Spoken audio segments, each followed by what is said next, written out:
আমি একটা ছোট মুখে বড় কথা বলি, এটা এই সরকার 4 মাসে পারে নাই, এটা 14 মাসও পারবে না। এই পুলিশ এমনই থাকবে, নির্বাচন কমিশন এমনই থাকবে, এটা আমার নিজের এখন মনে হয়, আবার এখন মনে হয়। সেই জন্যই আমি যে মানুষ জোটের মধ্যে ফাইট করেছি, ম্যাক্সিমাম টাইম দিতে হবে ইন্টারিম গভর্নমেন্টকে, যাতে তারা সংস্কার করে আসে। সেই আমি এখন বলছি 1.5 বছর 2 বছরের মধ্যে কমপ্লিট করে ভোট করেন, না হলে বেশি দিন থেকে গভর্নমেন্ট আনপপুলার হয়ে যাবে, তখন একটা বিচিকিচির কাণ্ড হয়ে যাবে। করাই উচিত। অলরেডি সেটা করেছিলাম যে নির্বাচনের আগে বড় ধরনের সংস্কার করা হবে, এমন মন্তব্য করেছেন প্রধান উপদেষ্টা ডক্টর মোহাম্মদ ইউনূস। অন্তর্বর্তী সরকারের এই অবস্থান সমর্থন করেন কিনা, বড় ধরনের সংস্কার করা হবে এটা সমর্থন করেন কিনা, সেটা সমর্থন করে 83% দর্শক, সমর্থন করেন না হচ্ছে 17% দর্শক। আমাদের জন্য একটা স্টেগারিং নাম্বার, 145,000 মানুষ, মানে 1,45,000 মানুষ ভোট দিয়েছেন এটার মধ্যে। মান্না ভাই, মানে 1,45,000 একটা বিপুল সংখ্যা। জি মান্না ভাই, আপনি বলতেছিলেন যে বিষয়টা বলে রাখবে, যে প্রশ্ন করেছে সেটাও বলে রাখবে, কিন্তু আমি এইটার লোভ সামলাতে পারছি না। মানে অনেক দিকের চর্চা করবো তো বলছি। ধরেন ওবায়দুল কাদের আর মাহমুদুর রহমান মান্না দুজন প্রতিদ্বন্দ্বী ছাত্রনেতা ছিল, কিন্তু ওবায়দুল কাদের আমার কাছে ডাকসু নির্বাচনের কোনো পাত্তাই পাইনি। তারপরে আমি আওয়ামী লীগে থাকলাম না, আওয়ামী লীগে যোগ দিয়েছি, থাকতে পারলাম না বা থাকলাম না। এখন ওবায়দুল কাদের আওয়ামী লীগের সাধারণ সম্পাদক হয়ে গেলেন। তখন আমাকে কোনো মানুষ এরকম করে বলেছে, ভাই ওবায়দুল কাদের সাধারণ সম্পাদক হয়ে গেল, আপনি দলটা ছেড়ে দিয়ে থাকলে আপনি তো হতে পারতেন। আমি তাদেরকে বলতাম আমি হতে পারতাম না, কারণ শেখ হাসিনা যে তুতু করে তাকে দিবে, আমাকে দিবে না। আমি ওটা জানি, বুঝি বলে আমি ওখানে থাকিনি। এখন end of the day Khaled, আমি বলি যে আমি মনে করি I am right, Obaidul Quader রং। এখন কি অবস্থা দেখলে তো তাই বোঝাই যায়, স্পষ্ট বলা যায়। এই কারণে যখন প্রশ্নগুলো করেন না আপনারা, বা ধরেন অন্যরা কেউ জিজ্ঞেস করে, যিনি জবাব দিচ্ছেন বা যাকে প্রশ্ন করছে তাকে আপনার ভাবতে হবে যে এই মানুষটা উইথ অল ওয়ার্স যেভাবে ফাইট করেছেন, that is victory, that is the victory.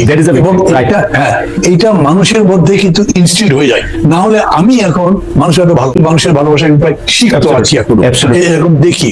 তো সেই কারণে আমি মনে করি, আমি আমার কথা বলতে পারি মান্না ভাই, আমি যতদিন ধরে এই মানে বিশ্ববিদ্যালয়ে ভর্তি হওয়ার পর থেকে আমি আপনাকে চিনি, আমি আমার কথা বলতে পারি যে আমার সম্মান আপনার জন্য, আমার সম্মান মানে এইটার সাথে আমি জনাব ওবায়দুল কাদের তুলনাই করতে চাই না। মানে এটা এক পংক্তিতেই জীবনে বসবে না। সেটা আমি আগেও আপনাকে বলেছি, ওবায়দুল কাদের সাহেব যখন সাধারণ সম্পাদক ছিলেন, মন্ত্রী ছিলেন, বিরাট বড় কিছু ছিলেন, তখনও বলেছি সামনাসামনি, মানে এটার কোনো একটা তুলনাই করতে পারে না, মানে এটা তুলনাই হয় না।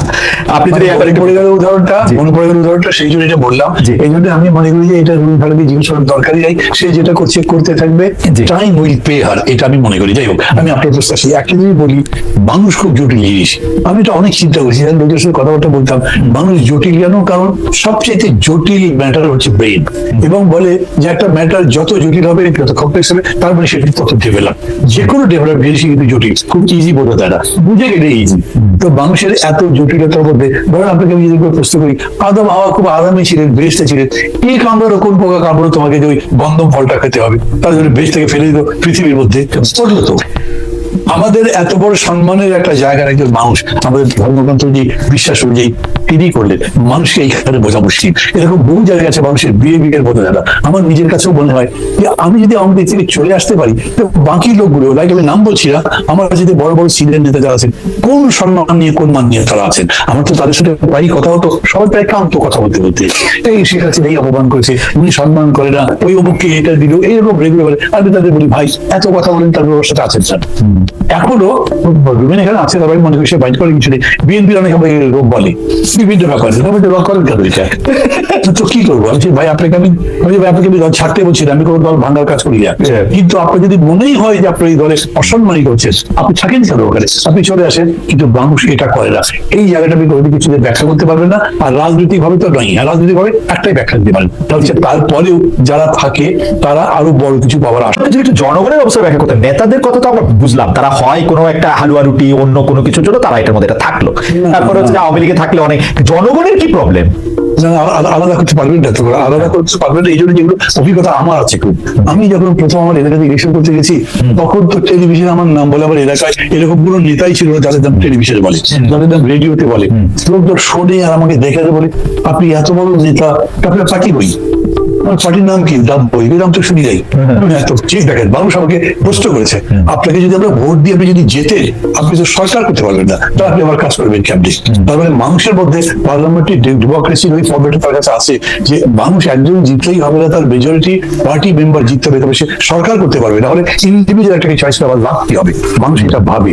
এই জন্য ডেফিনেটলি আপনার পার্লামেন্ট, বুর্জোয়া পার্লামেন্টারি ডেমোক্রেসিতে রুল অফ দি পার্টি, ওই পার্টিরা করতে বলতে হবে না। আমি মাহমুদুর রহমান আজকে বাংলাদেশের মানুষ রায় দেয়, উনি হচ্ছেন বাংলাদেশের সবচেয়ে ভালো মানুষ, সবচেয়ে জ্ঞানী মানুষ, সবচেয়ে বুদ্ধিমান, বিচক্ষণ ইত্যাদি, কিন্তু ওগুলো পাঠিয়ে আবার কি দাম আছে? আমি তো ডক্টর হিসেবে তো চান্স পাবো, ডক্টর এত বড় নোবেল পেয়ে আন্তর্জাতিক ব্যক্তি হওয়ার পরে একটা চান্স পেয়ে উপদেষ্টা হয়েছে, বাকি ওরকম কত লোক আছে কেউ হতে পারে তো। ইন্ডিভিজুয়াল দিয়ে ওরকম পারবেন না আপনি, ওইখানে দল লাগবে, এবং ওই কারণেই দল যদি বড় হয় তাহলে দলের নেত্রী তিনি একটা অখাদ্য হলেও মানুষ কি করবে ওটাই মুখে দিয়ে রাখবে, তার কাছে বিকল্প নাই তো, সেরকম করেই রাখবে। এটাকে মানুষের জোর দিয়ে লাভ নেই। আপনি যদি মানুষের কাছে না না, দলটা থাক, কিন্তু মানুষের মধ্যে এই আকাঙ্ক্ষা আসা উচিত ছিল না, যিনি 3টা নির্বাচন ম্যানিপুলেশন করেছেন, যিনি হচ্ছে বাংলাদেশের সকল প্রতিষ্ঠানগুলিকে ধ্বংস করেছেন, মানে সেটা নির্বাচন কমিশন হোক, পুলিশ হোক, আমলা হোক, বিচার বিভাগ হোক, ইউ নেম ইট, উনি করছেন। মানুষের মধ্যে থেকে এইটা আসা উচিত না, ঠিক আছে আমরা আওয়ামী লীগ করবো কিন্তু ওনাকে বাদ দিয়ে আমি বিশ্বাস করি, ধরেন আমি বিশ্বাস করি, প্রমাণ দিতে পারবো না, যদি দেশের সামনে নির্বাচন হয় 1 বছর পরে, আমি এটা প্রস্তাব করছি না, আমাকে কেউ ভুল বুঝলে আমি তাদের কাছে ক্ষমা চাইছি, সেই নির্বাচনে আওয়ামী লীগ আছে, ধরেন নির্বাচন করতে পারছে, কেউ কোনো মারপিট করছে না, বাধা দিচ্ছে না, সমাধান হচ্ছে না, ওই ভোটে আওয়ামী লীগ হারাহারি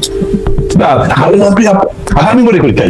তারপর ধরেন এই একটা উদাহরণ আছে, যেরকম ফ্রান্সে বাঁকো তো 4 নম্বর পার্টি এরকম হতে পারে। আমি প্রায়ই বলি বক্তৃতায়, আমার খুব প্রিয় একটা সেন্টেন্স বলেন, অচিকায় হস্তি বিলুপ্ত হইয়াছে, ঠিকই আছে। ওই বড় আছেন এই অহংকার করলে কিন্তু কোনো লাভ হবে না। আর সিংহ বলেন রাজা, হাতি হয়, কিন্তু হাতি প্রাণী হিসেবে বড়। এই জন্য মানুষের চয়েসের উপরে আপনার ভরসা থাকতে হবে, মানুষের চয়েসটাই শেষ কথা। তবে এখন মানুষের যদি সেই এডুকেশনটা না থাকে তাহলে তার বিলম্ব হবে। ওই যে রুমিন বলছে না, এটা হয়তো 20-25 বছর লাগবে, আমি বছর মানে সংখ্যা দিয়ে বলবো না, কিন্তু মানুষের সময় লাগবে। কিন্তু আমার কাছে খুবই বিস্ময়কর, আমি মনে করি আপনি খেয়াল করেছেন, এখন পর্যন্ত BNP is the biggest party, BNP হলো সবথেকে জনপ্রিয় দল, কিন্তু এই বিএনপি 5 আগস্টের ক্ষমতা পরিবর্তন একদম অব্যবহৃত পরেই যখন পার্টি বিএর সঙ্গে বিশাল সমাবেশ করে বললো 3 মাসের মধ্যে নির্বাচন দেয়, তখন সমস্ত মানুষ বিরোধিতা বলেছে রক্তের দাগিস করে কিভাবে নির্বাচন। কিন্তু মানে ভাই আপনি যদি এখন কান পাতেন, আপনি কিন্তু শুনবেন যে সব মানুষ এখন নির্বাচন চাচ্ছে, কারণ ডক্টর ইউনূস সরকার মানে অনেক জায়গা থেকেই আসলে সিদ্ধান্ত নিতে পারছেন। আপনি যদি অর্থনৈতিক সূচকগুলি দেখেন, বলতেছে যে আমরা আপনি কোনো কার্ভের মধ্যে তো আপনি কোনো মানে পরিবর্তন দেখবেন না, এবং এটা তো ওইটা আপনার লাস্ট প্রশ্ন ছিল, তার জবাবটা আমি দেবো। আমি যতখানি পাই কথাই বলবো, তাকে এই কথাটা বলিনি। আজকে যদি মানুষের কাছে অল্টারনেটিভ থাকতো না, তাহলে কিন্তু এটা হতো। ধরেন কোনো কারণে মানুষ এখন মনে করছে না বিএনপি তো আওয়ামী লীগের মতোই করছে, তারপর ভোটের মাঠে গিয়ে এসে দেখলো যে বিএনপি আছে বিগেস্ট, কাছাকাছি আছে, ধরেন কথা জামাত, কিন্তু কাছাকাছি বাড়ি গিয়ে বিএনপি যদি 80 হয় তাহলে জামাত 10 না, জামাতের এত শক্তি নাই মনে হয়। মানে ভাই আমার কথার কথা বললাম, 80 আর 10 বলছি তো, এইটাতেও মানুষ আর জামাতের কাছে যাবে, বিএনপির কাছে যাবে, যদি সে বিএনপির ব্যাপারে ক্রিটিক, কারণ আর কিছু নাই। কিন্তু এখানে একটা কিন্তু মানে আপনার কাছে মনে হয় না যে এই যে বিকল্প নাই করতে করতে শেখ হাসিনার দল শেখ হাসিনাকে রাইখা দিল 15 বছর 20 বছর, পারলে 2041 সুমিন বলছে 2041 শুধু তো রাখতো, কারণ তারা এরকমই ভাবতো নিজেদেরকে। বিকল্প তো আসলে তৈরি হয় না, মানে বিকল্প যতক্ষণ পর্যন্ত বিকল্পের মতো দেখতে লাগে ততক্ষণ পর্যন্ত কেউ এটাকে নেয় না, এটা অবভিয়াস হইতে হয়। এটা হবে মানে এখন যদি ওরকম করে বলেন, তাহলে আমার নিজের কথা বলতে, আমি যে বিকল্প করবার জন্য আজকে 13-14 বছর ধরে চেষ্টা করছি, আমি বিকল্প হতে পারিনি, কিন্তু মানুষের কাছে আমি অ্যাজ অ্যান ইন্ডিভিজুয়াল একটা অল্টারনেটিভ আমি বলে চলি, আমার দল হয়নি। ওকে, আমিও